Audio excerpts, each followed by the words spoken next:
Ukraine's military says it has stopped Russian forces in the Kharkiv region near the village of Lukyantsy.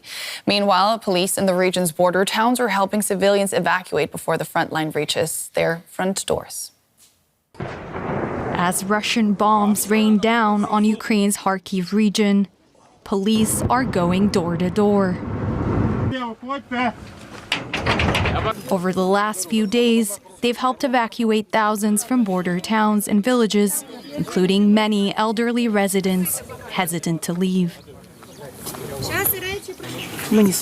We weren't going to leave. Home is home. You know, after the night that we endured, it was really terrifying. Officer Gennady Yudin has been called to another village. Today we're evacuating the village of Prokres. Russian forces have stepped up their attacks on Ukraine's northern border in recent days. In my opinion, it's a lack of ammunition. We're still waiting for the ammunition provided by America. Russia's offensive in the Kharkiv region comes as Ukraine faces critical shortages of ammunition after months of delayed deliveries. Look, an explosion. Locals fear Vovchank's fate may mirror that of Bakhmut and Avdiivka, Ukrainian cities that saw fierce fighting and scorched earth tactics from Russia. Vovchansk is being destroyed by cluster bombs, artillery, mortars. Gun battles are happening on the northern outskirts of the town. Tanks are shelling the town. They're destroying everything they possibly can. It's dangerous to stay there. As fierce battles grip the outskirts of Vovchansk, and Ukrainian forces wait for urgently needed supplies to reach the front lines, only a few hundred residents remain here. Now let's cross to our Kyiv correspondent, Nick Connolly. Nick, what effect might the change of defense minister in Moscow have on the war in Ukraine?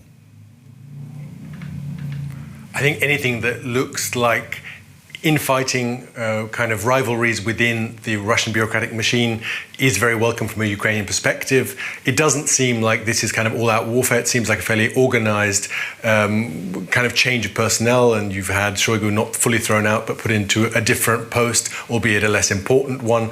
I think the kind of big deal from a Ukrainian perspective was when Shoigu's deputy, Ivanov, was arrested on corruption charges a couple of weeks ago. That was something that really got kind of pulses racing here in Kyiv, the thought that you might see the Moscow bureaucracy more occupied with itself and kind of settling scores than with supplying the troops on the front lines of Ukraine with weapons. For the most part, it doesn't seem clear yet how this new figure is going to be able to, change and break with what we've seen so far, what he would be able to do differently or better. But certainly that point about turning Russia's economy onto kind of warfare footing even more successfully and providing even more resources to allow those Russian troops to basically kind of steamroll through Ukraine. That is something that we've already seen happen under Shoigu, and which something the Ukrainians are very worried about, that the West just simply hasn't caught up and hasn't followed step with Russia's kind of move towards producing huge volumes of weapons over years and years to come. Nick, stay with us for a moment. I want to talk with you about the situation at the front lines in northeast Ukraine, because apparently a new Russian offensive in the area around the city of Kharkiv has forced thousands to flee their homes. In some cases, authorities are helping the vulnerable to leave the border region. They're providing evacuation vans to take residents away from the fighting. Kyiv has also just announced it is replacing one of its highest-ranking officers, the commander responsible for the northeastern Kharkiv frontline. Now, Nick Connolly in Kyiv, how does this dismissal relate to the Russian offensive? Well, there's certainly been a lot of criticism here in Ukraine that the Russians, especially in the kind of first day or two, were able to make too much progress, that the communications and the kind of logistics among the Ukrainian units in that part of the country were chaotic, and the decisions taken were not always the best ones. Then there are also questions not just to the kind of military leadership but also to the civilian leadership about defences being built. There's been some pushback on that from the people in charge, saying that it was basically impossible to build very kind of deep concrete structures near the border because of constant Russian shelling. Others have said, well, you could have at least put some minefields down. That wouldn't have required spending too much time in a dangerous place. so that kind of discussion is still ongoing.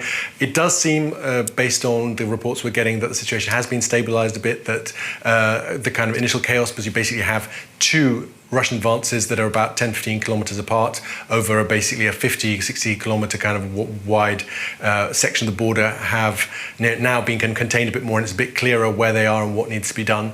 But certainly lots of questions being asked in Kiev. This is territory that Ukraine won back at the end of 2022, and why was this not better prepared?